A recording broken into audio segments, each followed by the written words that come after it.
Which group of people with long COVID are more susceptible to mental illness? We see a higher prevalence female sex versus male. We see a higher prevalence in folks who had a lot of like chronic medical conditions ahead of time. So if you, again, inflammatory based, so if they have things like diabetes or something causing high blood pressure, those sort of things pre-existing seems to make people more vulnerable. Pre-existing mental illness too, if you already had a history of depression and anxiety and trauma, that seems to predispose as well. I've definitely had folks all over the spectrum. I have folks with none of that who had long COVID, and I have folks with all of that.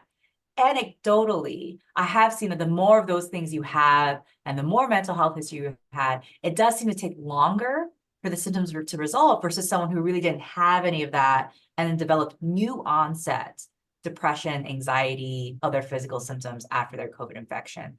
I think jury's out, but that seems to be what we're seeing clinically.